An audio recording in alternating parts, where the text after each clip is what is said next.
അധ്യായം 13. അരക്കച്ചയും തോൽക്കുടവും. കർത്താവ് എന്നോട് അരുളിച്ചെയ്തു, നീ പോയി ഒരു ചണവസ്ത്രം വാങ്ങിക്കൊണ്ടുവന്ന് അരയിൽ ചുറ്റുക, അത് വെള്ളത്തിൽ മുക്കരുത്. കർത്താവിൻ്റെ വാക്കനുസരിച്ച് ഞാൻ ഒരു ചണവസ്ത്രം വാങ്ങി ഉടുത്തു. കർത്താവ് വീണ്ടും എന്നോട് അരുളിച്ചെയ്തു, നീ വാങ്ങിയെടുത്ത വസ്ത്രം യൂഫ്രട്ടീസ് തീരത്ത് കൊണ്ടുപോയി അവിടെ ഒരു പാറയിടുക്കിൽ ഒളിച്ചു വയ്ക്കുക. കർത്താവ് കൽപ്പിച്ചതനുസരിച്ച് ഞാനത് യൂഫ്രട്ടീസിൻ്റെ തീരത്ത് ഒളിച്ചു വെച്ചു. അനേക ദിവസങ്ങൾക്ക് ശേഷം കർത്താവ് എന്നോട് അരുളിച്ചെയ്തു, നീ യൂഫ്രട്ടീസ് തീരത്ത് ചെന്ന് എൻ്റെ കൽപ്പന പ്രകാരം ഒളിച്ചു വച്ചിരിക്കുന്ന അരക്കച്ച അവിടെ നിന്നെടുക്കുക. ഞാൻ അവിടെ ചെന്ന് അരക്കച്ച ഒളിച്ചു വച്ചിരുന്ന സ്ഥലം കുഴിച്ച് അത് പുറത്തെടുത്തു. ആ വസ്ത്രം ഒന്നിനും കൊള്ളാത്ത വിധം ജീർണിച്ചു പോയിരുന്നു. അപ്പോൾ എനിക്ക് കർത്താവിൻ്റെ അരുളപ്പാടുണ്ടായി. കർത്താവ് അരുളിച്ചെയ്യുന്നു, യൂദായുടെ അഹങ്കാരത്തെയും ജെറുസലമിൻ്റെ ഔദ്ധത്യത്തെയും ഞാൻ ഇതേവിധം നശിപ്പിക്കും. എൻ്റെ വാക്ക് കേൾക്കാതെ തന്നിഷ്ടപ്രകാരം നടക്കുകയും അന്യദേവന്മാരുടെ പിറകെ പോയി അവരെ സേവിക്കുകയും ആരാധിക്കുകയും ചെയ്ത ഈ ദുഷ്ടജനത ഒന്നിനും കൊള്ളാത്ത ഈ അരക്കച്ച പോലെ ആയിത്തീരും. അരക്കച്ച അരയോട് ചേർന്നിരിക്കുന്നത് പോലെ ഇസ്രായേൽ ഭവനവും യൂദാ ഭവനവും എന്നോട് ചേർന്നിരിക്കണമെന്ന് ഞാൻ ആഗ്രഹിച്ചു.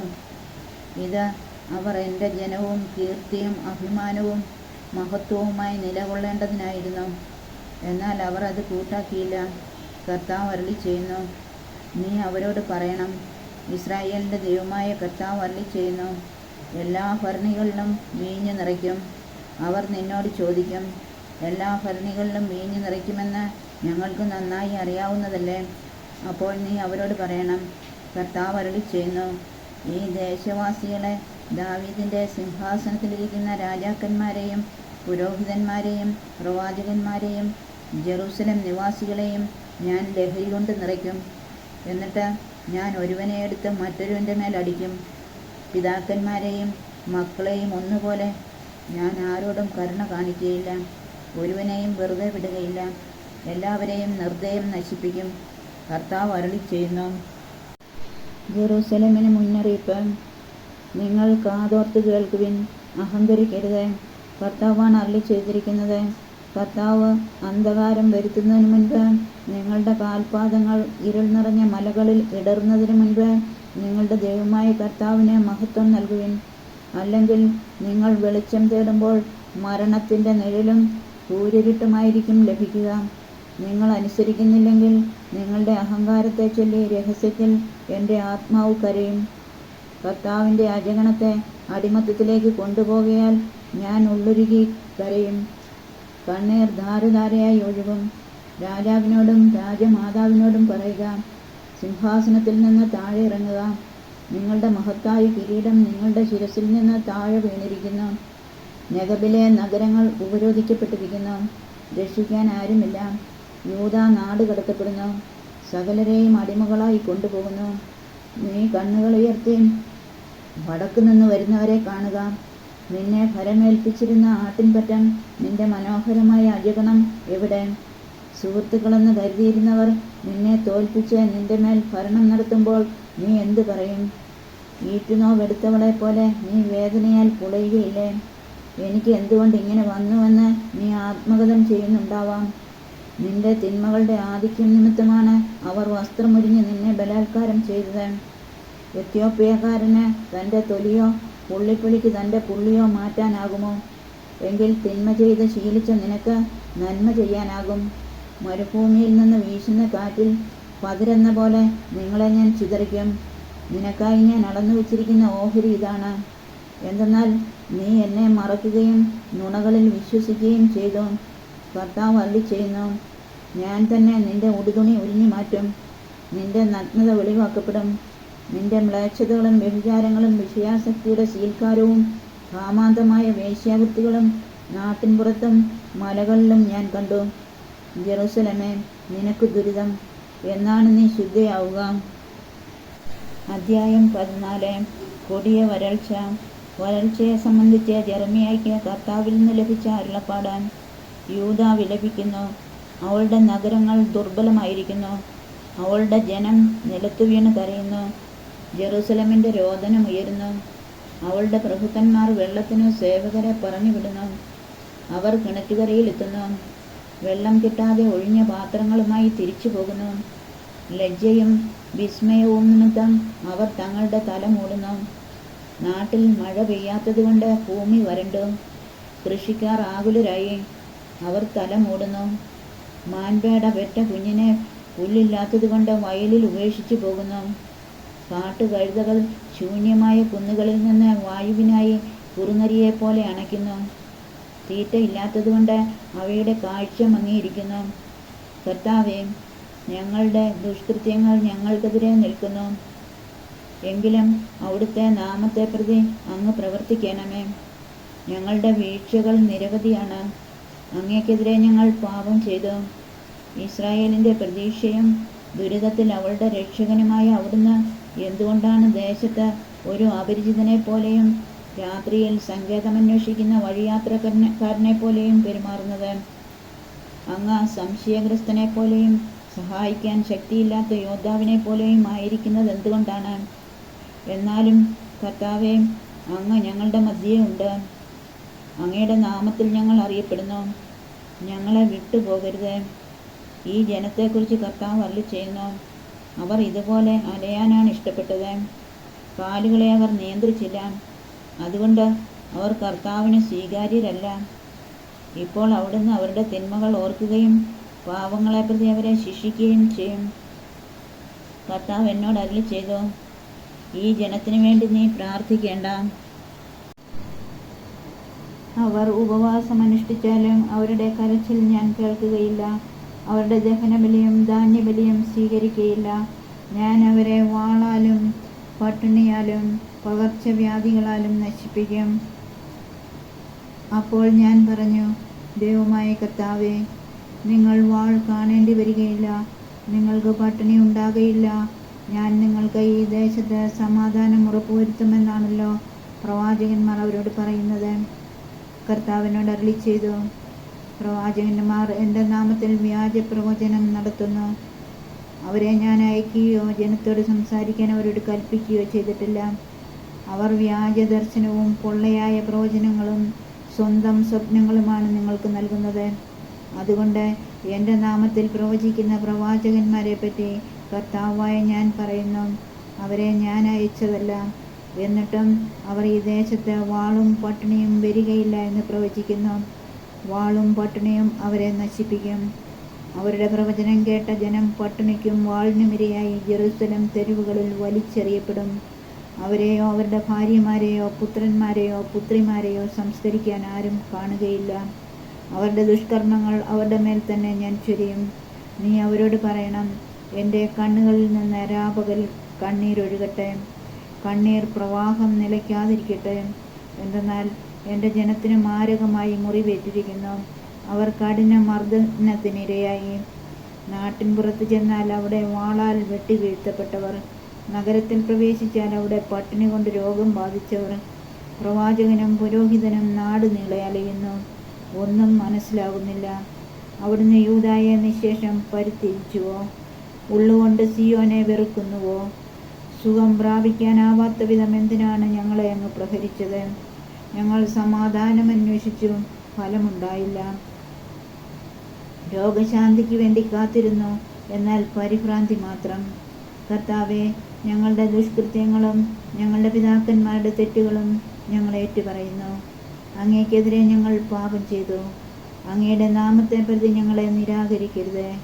അങ്ങയുടെ മഹത്വത്തിൻ്റെ സിംഹാസനത്തെ അവമാനിക്കരുത്. ഞങ്ങളുമായുള്ള അങ്ങയുടെ ഉടമ്പടി അനുസ്മരിക്കണമേ, അത് ലംഘിക്കരുത്. ജനതകളുടെ ദേവന്മാർക്കിടയിൽ മഴ പെയ്യിക്കാൻ ശക്തിയുള്ള ആരെങ്കിലും ഉണ്ടോ? ആകാശത്തിന് മാരി വർഷിക്കാൻ കഴിയുമോ? ഞങ്ങളുടെ ദൈവമായ കർത്താവെ, അത് ചെയ്യുന്നവൻ അങ്ങ് മാത്രമാണല്ലോ. അങ്ങിൽ ഞങ്ങൾ പ്രത്യാശ വയ്ക്കുന്നു. ഇവയെല്ലാം പ്രവർത്തിക്കുന്നവൻ അവിടുന്നാണ്. അധ്യായം 15. യൂദായിക്ക് നാശം. കർത്താവ് എന്നോട് അരുളിച്ചെയ്തു, മോശയും സാമുവേലും എൻ്റെ മുൻപിൽ നിന്ന് യാചിച്ചാൽ പോലും ഈ ജനത്തിൻ്റെ നേർക്ക് ഞാൻ കരുണ കാണിക്കുകയില്ല. എൻ്റെ മുൻപിൽ നിന്ന് അവരെ പറഞ്ഞയക്കുക, അവർ പോകട്ടെ. എങ്ങോട്ടാണ് പോവുക എന്ന് അവർ ചോദിച്ചാൽ നീ അവരോട് പറയണം, കർത്താവ് അരുളി ചെയ്യുന്നു, മഹാമാരിക്കുള്ളവർ മഹാമാരിയിലേക്ക്, വാളിനുള്ളവർ വാൾത്തലയിലേക്ക്, പട്ടിണിക്കുള്ളവർ പട്ടിണിയിലേക്ക്, അടിമത്തത്തിനുള്ളവർ അടിമത്തത്തിലേക്ക്. കർത്താവ് അരുളി ചെയ്യുന്നു, 4 തരം വിനാശകരെ ഞാൻ അവരുടെ മേലയക്കും. വധിക്കാൻ വാൾ, പിച്ചു ചീന്താൻ നായ്ക്കൾ, കടിച്ചു കീറാനും നശിപ്പിക്കാനും ആകാശപ്പറവുകളും ഭൂമിയിലെ ഹിംസ്രജന്തുക്കളും. ഞാനവരെ ഭൂമിയിലെ സകല രാജ്യങ്ങൾക്കും ഭീവത്സ വസ്തുവായി മാറ്റും. യൂദാ രാജാവായ ഹെസക്കിയായുടെ മകൻ മനാസെ ജെറുസലേമിൽ ചെയ്തു കൂട്ടിയ അകൃത്യങ്ങളുടെ ഫലമാണിത്. കർത്താവ് അരുളി ചെയ്യുന്നു, ജെറുസലേം, ആര് നിന്നോട് കരുണ കാണിക്കും? ആര് നിന്റെ മേൽ സഹതാപം പ്രകടിപ്പിക്കും? നിന്റെ ക്ഷേമമന്വേഷിക്കാൻ ആര് നിൽക്കും? നീ എന്നെ ഉപേക്ഷിച്ചിരിക്കുന്നു, നീ എനിക്ക് പുറം തിരിഞ്ഞു. അതുകൊണ്ട് ഞാൻ നിനക്കെതിരെ കൈനീട്ടി നിന്നെ നശിപ്പിച്ചു. ദയ കാണിച്ച് ഞാൻ മടുത്തു. അവരുടെ നാട്ടിലെ പട്ടണങ്ങൾ വെച്ച് വീശുമുറം കൊണ്ട് ഞാൻ അവരെ പാറ്റി. ഉറ്റവരുടെ വേർപാടിലുള്ള വേദന അവരിൽ ഞാൻ ഉളവാക്കി.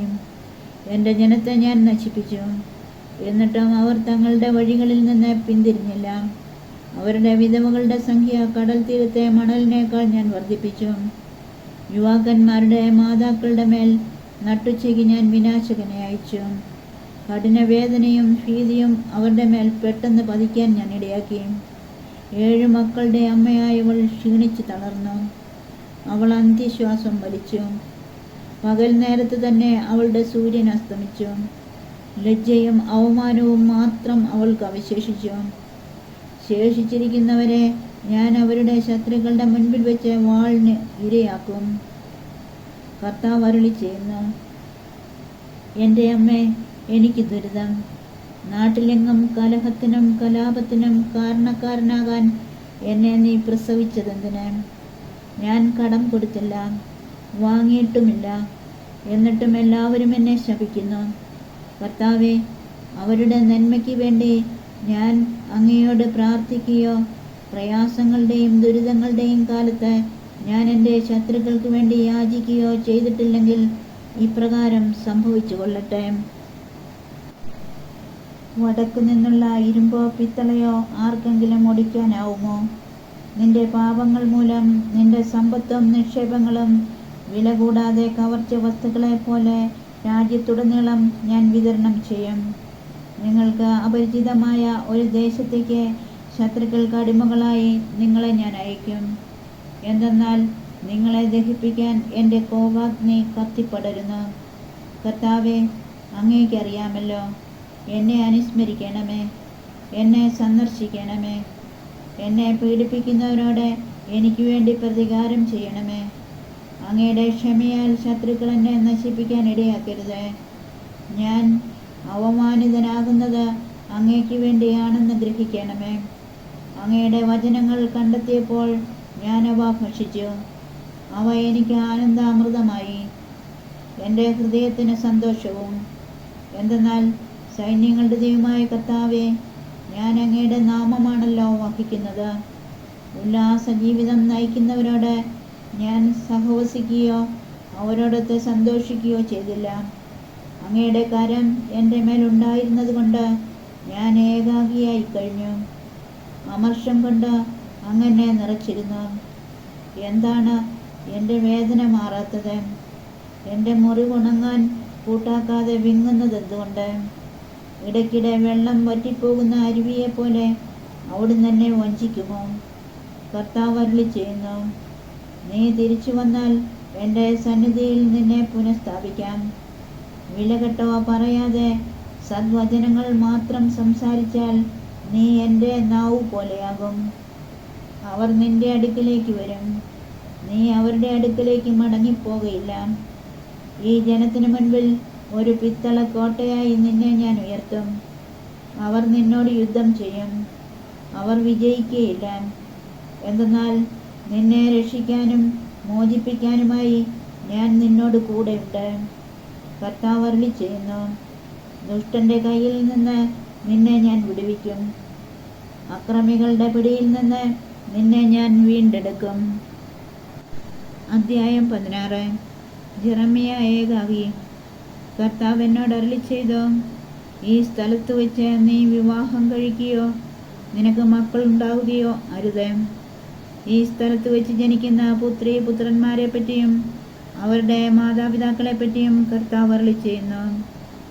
മാരകരോഗത്താൽ അവർ മരിക്കും. അവരെ ഓർത്ത് ദുഃഖിക്കാനോ അവരെ സംസ്കരിക്കാനോ ആരുമുണ്ടായിരിക്കുകയില്ല.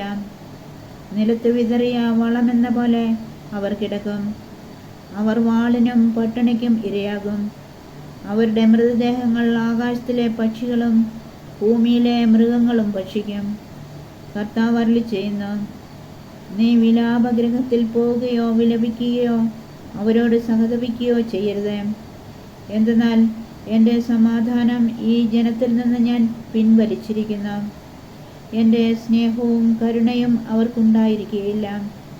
വലിയവരും ചെറിയവരും ഒന്നുപോലെ ഈ ദേശത്ത് മരിച്ചു വീഴും. ആരും അവരെ സംസ്കരിക്കുകയില്ല. അവരെക്കുറിച്ച് ആരും വിലപിക്കുകയില്ല.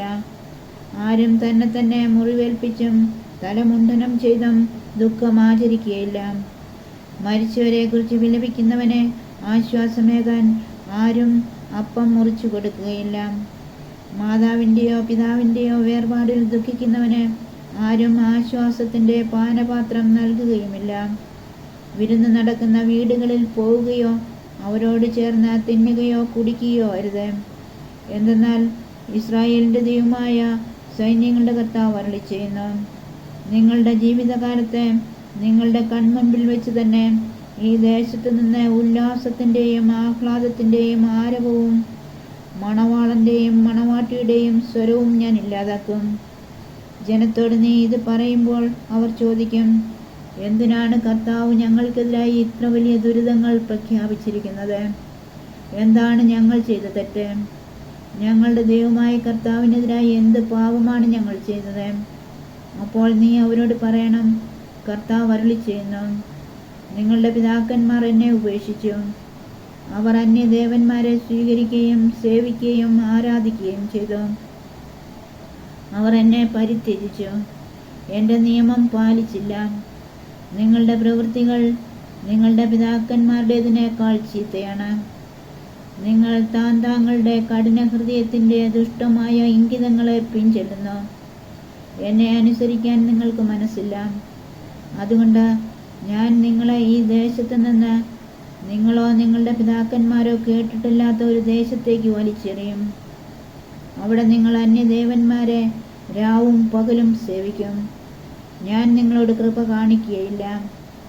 ഈജിപ്തിൽ നിന്ന് ഇസ്രായേൽ ജനതയെ കൂട്ടിക്കൊണ്ടുവന്ന കർത്താവാണ് എന്ന് പറഞ്ഞ് ആരും ശപഥം ചെയ്യാത്ത ദിനങ്ങളിതാ വരുന്നു. കർത്താവ് അരുളിച്ചെയ്യുന്നു. തങ്ങളെ തുരത്തിയോടിച്ച ഉത്തരദേശത്തു നിന്നും ഇതര രാജ്യങ്ങളിൽ നിന്നും ഇസ്രായേൽ ജനത്തെ തിരിച്ചു കൊണ്ടുവന്ന കർത്താവാണ് എന്ന് പറഞ്ഞായിരിക്കും അവർ സത്യം ചെയ്യുക. എന്തെന്നാൽ അവരുടെ പിതാക്കന്മാർക്ക് ഞാൻ കൊടുത്ത അവരുടെ സ്വന്തം നാട്ടിലേക്ക് ഞാൻ അവരെ തിരിച്ചു കൊണ്ടുവരും. ഞാൻ അനേകം മീൻപിടുത്തക്കാരെ വരുത്തും. അവർ അവരെ പിടികൂടും. കർത്താവ് അരുളിച്ചെയ്യുന്നു. പിന്നീട് ഞാൻ അനേകം നായാട്ടുകാരെ വരുത്തും. അവർ പർവ്വതങ്ങളിൽ നിന്നും മലകളിൽ നിന്നും പാറയിടുക്കുകളിൽ നിന്നും അവരെ വേട്ടയാടി പിടിക്കും. അവരുടെ പ്രവൃത്തികൾ ഞാൻ കാണുന്നുണ്ട്. അവ എനിക്ക് അജ്ഞാതമല്ല. അവരുടെ അകൃത്യങ്ങൾ എൻ്റെ കണ്ണുകൾക്ക് ഗോപ്യവുമല്ല. അവർ നിർജീവ വിഗ്രഹങ്ങൾ കൊണ്ട് എൻ്റെ ദേശം ദുഷിപ്പിച്ചു. തങ്ങളുടെ മ്ലേച്ഛ വസ്തുക്കൾ കൊണ്ട് എൻ്റെ അവകാശഭൂമി നിറച്ചു. അതിനാൽ അവരുടെ അകൃത്യത്തിനും പാപത്തിനും ഞാൻ ഇരട്ടി പ്രതികാരം ചെയ്യും. എൻ്റെ ബലവും കോട്ടയുമായ കർത്താവേ, കഷ്ടദിനത്തിൽ എൻ്റെ സങ്കേതമേ, ഭൂമിയുടെ അതിർത്തികളിൽ നിന്ന് ജനതകൾ അവിടുത്തെ അടുക്കൽ വന്ന് പറയും, ഞങ്ങളുടെ പിതാക്കന്മാർ വ്യാജമല്ലാതെ മറ്റൊന്നും അവകാശപ്പെടുത്തിയിട്ടില്ല. ഉപയോഗശൂന്യമായ വിലകെട്ട വസ്തുക്കൾ മാത്രം. തനിക്ക് വേണ്ടി ദേവന്മാരെ ഉണ്ടാക്കാൻ മനുഷ്യന് സാധിക്കുമോ? അവ ദേവന്മാരല്ല. അതുകൊണ്ട് ഞാൻ അവരെ പഠിപ്പിക്കും. എൻ്റെ ശക്തിയും ബലവും അവരെ ഞാൻ ബോധ്യപ്പെടുത്തും. അപ്പോൾ കർത്താവെന്നാണ് എൻ്റെ നാമമെന്ന് അവർ അറിയും.